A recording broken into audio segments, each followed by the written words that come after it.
stop. Final score outside the Harder Stadium, myself and Tom walking back to the car, 1-1 against League One Wrexham. Tom, what did you make of that?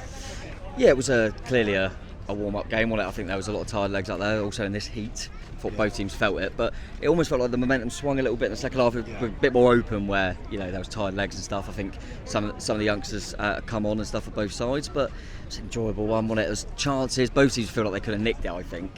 Will Dennis made a nice save, and their keeper made a good one off Dom. With a few half chances. I thought Tyrants having air helped us. I thought they looked really lively when they come on. And yeah, that was nice to see a goal. Senesi, it was a really cool goal as well with Billings overhead. I sense a lot of fans, what's your name on Twitter, just had a brief look at the timeline, they're getting more vexed than us.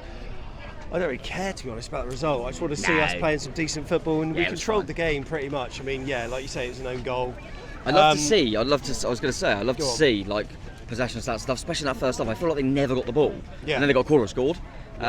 So it's really, it'd be really interesting to see that, because it was clearly a team that we had the players, we controlled the game, but we probably didn't carve them open as much as I would have liked.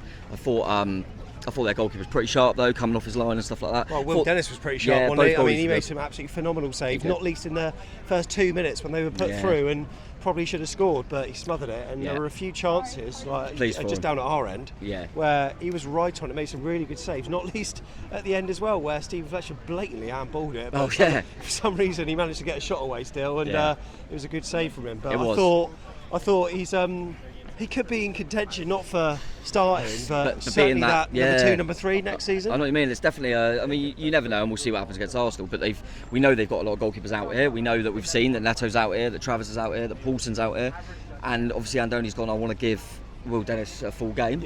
Obviously, you don't have the energy level, tiredness like you would if you're on the pitch, so you can afford to do that. And he could have easily just put another keeper on at half time. So you obviously want to see him for a full game, which I think's interesting. What do you think this means ahead of Arsenal then, in terms of team selection? Because Dom got 25 minutes or so. There were some players that got less than that. Some people didn't get any minutes at all. We saw Justin Cliver warming up on the pitch beforehand on his own, but obviously that was just to maybe maybe get his blood flowing a little bit, just get him sort of warming up a little bit, not being used, but maybe getting him ready for the next game. Yeah, and Zabani as well. I do wonder if there might be a theory with the fact that he played every minute for Ukraine.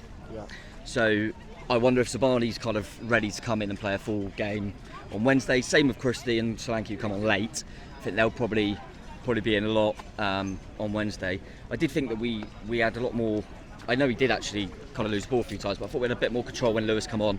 I was saying to you, it's interesting when you're watching it, that you have them two centre halves. So when the fullbacks bomb on, Lewis Cook almost drops in, and then it becomes a free, and he wants that ball to feet, which I like. But again, pre-season, Gavin Kilkenny looked alright, and this happens every pre-season. Yeah, it does. And we'll probably never see him again. Just see him. All we do is see him in pre-seasons and think this player's alright. Fevre, a few nice little touches. Because we've got to remember we haven't really seen Fev, have we? And as I say, I thought Dango and Tav gave us a little bit more energy. I was a little bit frustrated for Jaden, because we didn't go on that side as much. We seemed to hurt them more with Semenyo, didn't we? And I kind of wanted, because when Jaden did get it, he looked lively. I think the fact that Bevan was playing then got injured, we didn't get as much balance on the left. But mate, I enjoyed it. It was we'll obviously talk about it in more detail, I'm sure, over the course of our trip. But it was different. What did you make of the atmosphere? Because it was strange. But I suppose when you've got a handful of AFC Bournemouth fans amid the backdrop of a sea of red, it was very difficult to create an atmosphere. We tried to Boscombe back of the net, that fell on deaf ears. Never trying that again, not even in the North Stand. The only disappointment is for life. If anything's going to get the crowd going, it's I want to dance with Zabani. I mean, where was he? We got a little bit of Irola at the end. It was nice. Still can't get used to "Let's go Bournemouth, let's go," but It's very strange, but what I will say is the atmosphere's lovely. Everyone's really, really nice. It's a really nice vibe. Everyone's so happy. You got all these. We've spoke to a lot of, obviously mainly Bournemouth fans. A lot of people just happy to be here and just be able to watch their stars for the very, very first time. We've chatted to so many people who were like, "It's the first time I've ever watched Bournemouth, and I just can't wait." I mean, like we drove in with Ivan. You'll see him on the vlog, and he was so excited, wasn't he? It's things that we don't, whatever you think, we take don't. For granted. Yeah, we don't realise these things. And we were in that, as you'll see, we were in like a fan park sort of thing. and there's obviously someone dressed as Cherry Bear. Yeah. People are going, that's Cherry Bear. And I'm like, I just see him all the time, what are you talking about? But and By it the way, seems how silly. hot must have he been? Yeah, I do feel in that I can't be costume. honest. But yeah, anything like that, man. There's people that I said, Luce, you got Rob I always forget his name. I spell it. Say his Rob name. McElhenny. Yeah. McElhenny, that's it. You got him in front of you. You've got the backdrop that we've got. You're absolutely boring. You go, and I'm still watching Bournemouth. Yeah. Like, it wasn't long ago, I was sat on Ham Rec watching us play a pre-season friendly. So it's different. It will take some getting used to, but I enjoyed the fact that it was very, very unique to what I've ever experienced. Yeah, I had a churro, and it was just. It was a dry stadium, Tom. It was a dry canvas because it's a college. I kind of get that now. I go, okay, because it's a college stadium, they don't serve alcohol. But it was fine, mate. We met up with some people earlier and had some drinks, didn't we? But you know what? Just when the players were coming around at the end, there was like Iriola came past and you clapping everyone. He was next to Lewis Cook, and then Tommy Elphick walked past, and I lost my head. I completely forgot his song, and I went, "Oh, Tommy," and halfway through I was like, "How am I going to finish this?" Tommy. What am I doing? Nice to see him over here. Nice to see him still getting the love as well. And I think there's a lot of people that still go, "Oh yeah, he was our old captain." Like the people were really excited about it, which was nice. So like I say, the players all come around and showed their love for us. One thing we've noticed is how important TV is in generating fans. Over here in the States. I mean, the queue for that Wrexham club shop thing, the mobile pop-up shop, was unreal, wasn't it? Unbelievable. And honestly, like, obviously we have a bit of banter on that if there are any Wrexham fans, but I mean this in the nicest way. We've been there.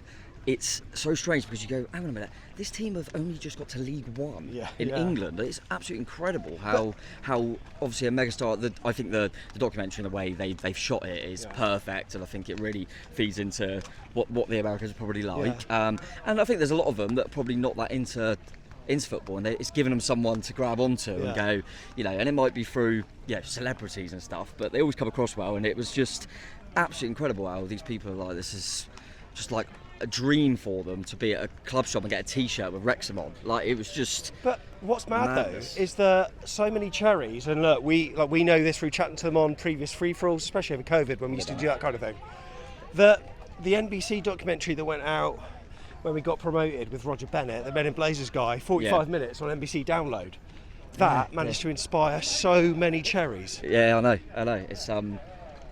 It is weird, isn't it? You just need that.